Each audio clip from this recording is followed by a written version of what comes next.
In the frozen heart of a Viking winter, your survival didn't depend on the fire in the hearth. It depended on what was underneath your feet. The ground could kill you. Not the wind screaming across the fjord, not the snow piled to the roofline, not even the weeks of darkness.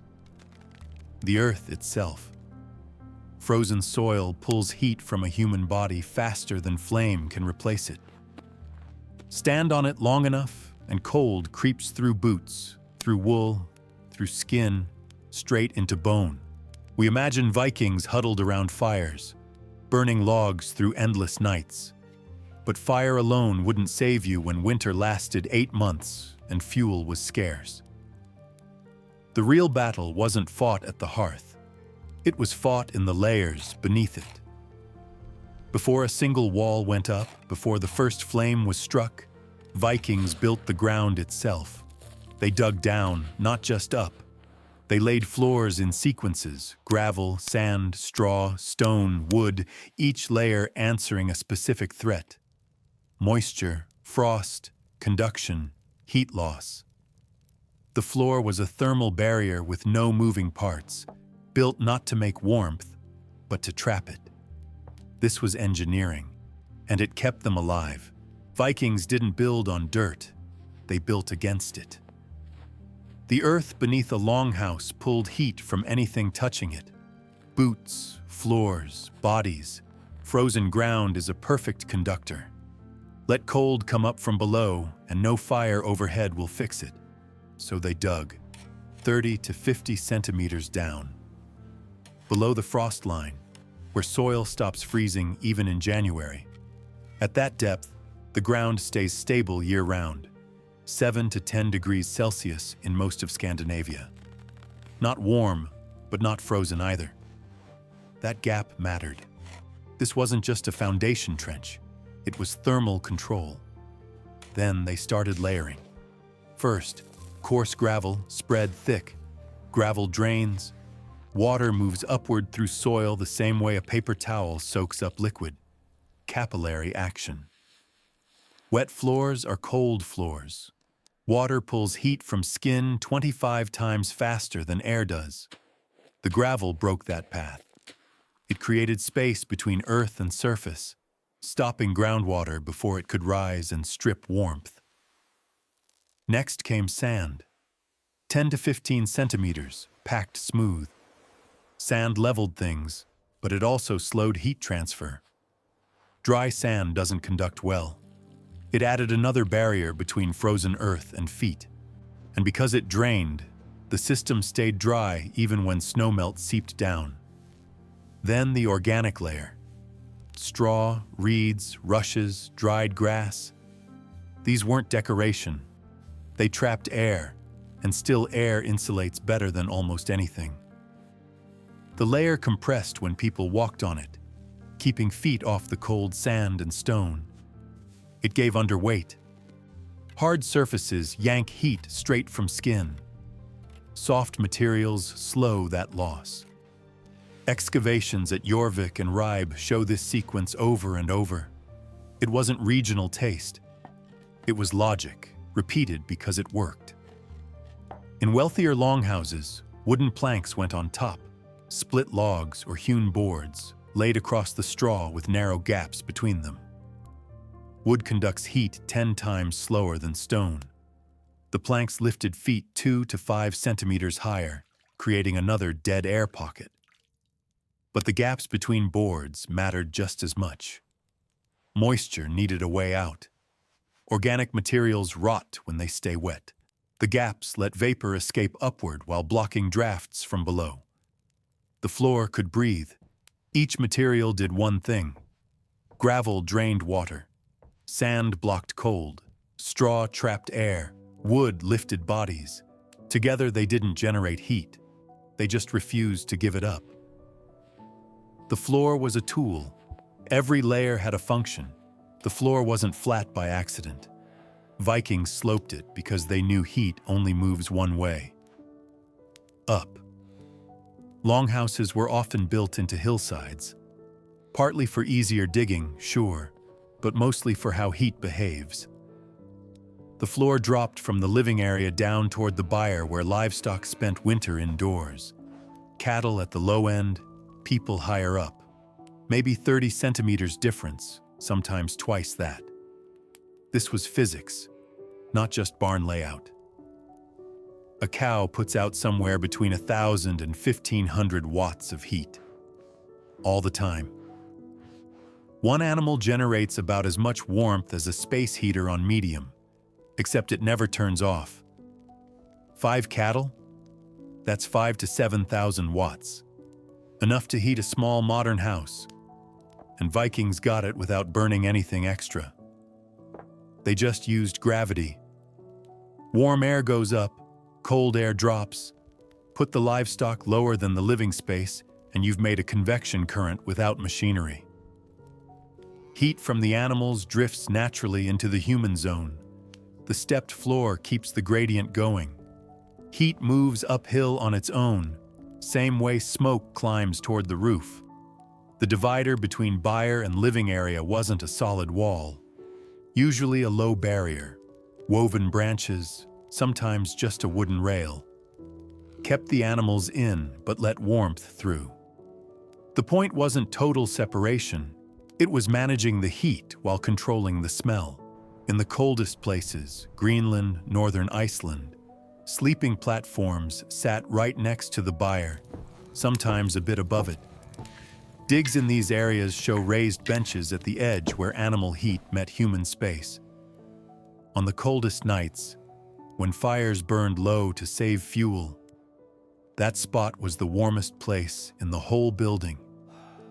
The animals weren't just livestock sharing the house.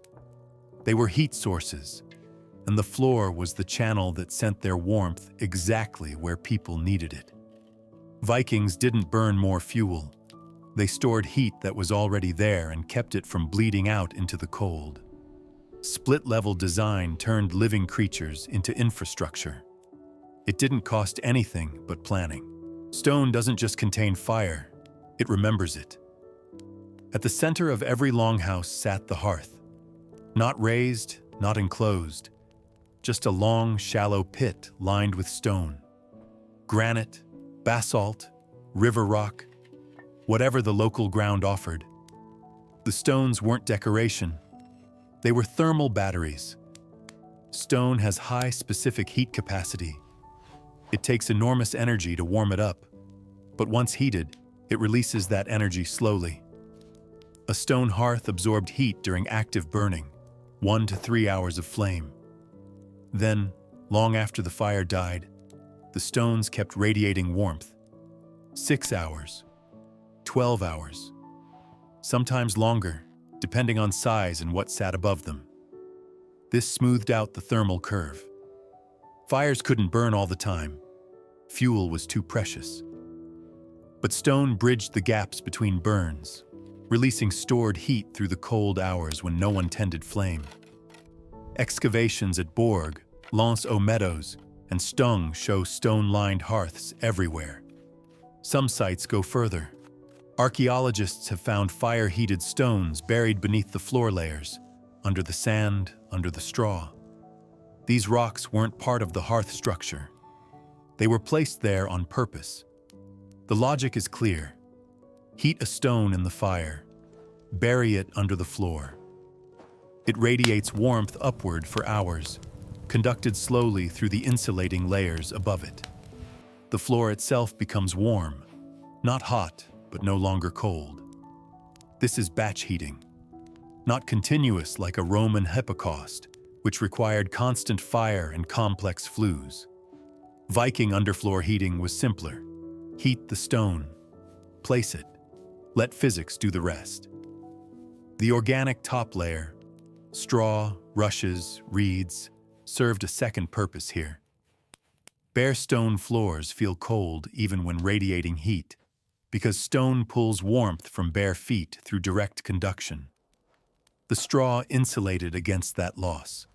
It slowed the draw, letting radiant heat move upward into the air without letting foot contact steal it back downward. The hearth extended horizontally, sometimes 10 meters or more in the longest halls. Stone lined the entire length. This distributed thermal mass along the central axis of the building. Heat radiated outward in all directions, not just upward. The floor became a warm plain. Sleeping platforms were built around this central zone, raised 0.5 meter to 1 meter off the floor. Elevation captured the rising warmth, while keeping sleepers above the smoke layer that collected at ground level. Furs and wool blankets on the platforms added personal insulation, but the platform placement itself was strategic. Close enough to the hearth to benefit from radiant heat, high enough to avoid smoke, positioned to intercept convection currents rising from below. Stone wasn't chosen because it was abundant, though it was. It was chosen because it performed. Metal would have worked, but metal was too valuable for structural use. Brick would have worked, but brick-making required specialized kilns Vikings didn't build. Stone was free, local, and did exactly what the system required. The Vikings didn't try to overpower winter, they built around it. Wood existed in early Scandinavian forests, but you couldn't burn through it freely. In Iceland, trees were scarce. In Greenland, driftwood got salvaged like currency. Peat burned where timber didn't grow, but it gave off less heat and took up more space. You couldn't just keep a roaring fire going all day and night. Every piece of fuel mattered. Every degree you lost meant work to replace it. Wind was the real problem. Moving air pulls heat off skin and structures faster than any fire can keep up. A 10-mile-per-hour wind at 0 degrees feels like -10. Buildings work the same way. Air leaking through gaps, under doors, up through floors. It drags warmth out as fast as the hearth produces it. The floor stopped that first. Digging the interior down below ground level put it under the wind. Earth berms around the foundation blocked even more. The layered system, gravel, sand, organic material, planks, sealed the bottom. Cold air couldn't push up from below.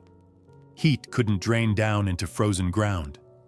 The longhouse worked as a closed system. Turf walls held warmth in. Doors stayed low and small. No windows, glass didn't exist, and openings meant losing heat. The floor anchored it all. If the floor leaked, nothing else worked. Most homes lose heat upward. Warm air rises to the ceiling and escapes through the roof. Vikings cared about warmth at floor level, where people actually sat and slept. Smoke left through the roof, but heat stayed low. That's why the buried stones and insulated floor mattered.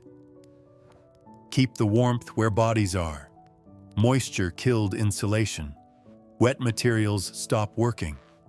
Water conducts heat 25 times faster than air. A wet floor doesn't just feel colder, it pulls body heat straight out through contact. The gravel drainage and the gaps between planks weren't about comfort. They kept the floor dry so it could keep doing its job. Dry floors held heat. Wet floors bled it away. Every stone around the hearth, every animal in the lower section, every layer in the floor, it all worked together to refuse winter entry. The Vikings didn't try to generate endless heat. They built systems that wouldn't let it escape. In a climate where cold lasted most of the year and fuel was limited, you didn't win by burning more. You won by losing less. The longhouse was a human radiator wrapped in turf and timber. 20 to 50 people under one roof. Extended families, retainers, servants, seasonal guests, packed into a space 5 to 7 meters wide and anywhere from 15 to 75 meters long. That density was thermal engineering. A resting human body puts out about 100 watts of heat. 30 people generate 3,000 watts continuously just from existing. No fuel cost. No fire needed. The Vikings got this. Bodies are furnaces, and packing them together multiplies the effect. The narrow width was deliberate. Narrow spaces hold heat better than wide ones. Less volume to warm per meter of length. Less wall surface for heat to escape through. The central hearth could reach both long walls easily. Length could scale as the household grew, but width stayed tight because the physics required it. The walls curved slightly, like a ship's hull. Vikings were sailors before they were builders. They knew curved surfaces deflect wind instead of fighting it head-on. A curved wall sheds gusts, lets them slide past instead of forcing through gaps. The same logic that kept longships stable in storms kept longhouses sealed against winter gales. Turf walls gave mass and insulation at once. Double-layered construction, inner and outer wooden frames with sod packed thick between, created barriers sometimes 2 meters deep at the base. Soil traps countless pockets of still air, and still air insulates as well as almost anything. Once warmed, turf cooled slowly, which kept indoor temperatures from swinging wildly between day and night. But the real brilliance was the floor plan. No private rooms, no partitions breaking up the space. One long communal hall with the central hearth running most of its length. Modern homes divide heat into separate rooms, losing energy through every interior wall. The longhouse kept all activity, human and animal, in one shared envelope. Nothing wasted warming empty space. Sleeping platforms lined the long walls, raised 0.5 meter to a full meter off the floor. Height mattered because heat rises. The warmest air settled right where people slept. Below the platforms, storage and dead air pockets added more insulation from the cold floor. Above, smoke gathered near the roof peak, leaving the sleeping zone relatively clear. Families slept close. Shared platforms, shared blankets, shared warmth. Thermodynamically, this makes sense. Socially, it shaped how Vikings lived. The ceiling stayed low, 1.8 to 2.2 meters, tall enough to stand, not wastefully high. Lower ceilings meant less air to heat, less empty volume where warmth could escape. Every cubic meter had to justify its heat cost. Entrances were single and small. Often a narrow vestibule or short passage came before the main door, an early airlock that absorbed the temperature shock before cold air hit the living space. When someone opened the door, cold rushed in and warmth rushed out. The vestibule trapped that exchange. The door itself sat low and narrow. Ducking to enter wasn't about respect. It was about smaller openings losing less heat. No windows, glass didn't exist, and any opening bled warmth. Light came from the hearth, small oil lamps, faint glow through smoke vents. Darkness was the cost of staying warm. Smoke vents in the roof could be adjusted, wide in summer, nearly shut in winter. This was controlled heat retention, not comfort. Smoke collected near the ceiling and formed a hot layer that trapped warmth below. The air was thick, eyes stung, but freezing was worse. The vents balanced breathability against heat loss, and in deep winter, heat won. The whole structure worked as one system. The floor blocked cold from below. The walls insulated from the sides. The low roof trapped heat overhead. The animals provided passive heating. The hearth charged the stone. The people generated warmth just by breathing, and the open plan kept it all from scattering into isolated corners. This was survival architecture, not a symbol of power or wealth, but a machine built to keep humans alive through cold that could kill in hours. The longhouse turned the Vikings' own presence, their breath, their movement, their clustered bodies, into the heat source that kept them alive. Floor, walls, plan, people. One thermal system, built by engineers who understood that in the coldest places, Survival meant thinking in systems, not structures.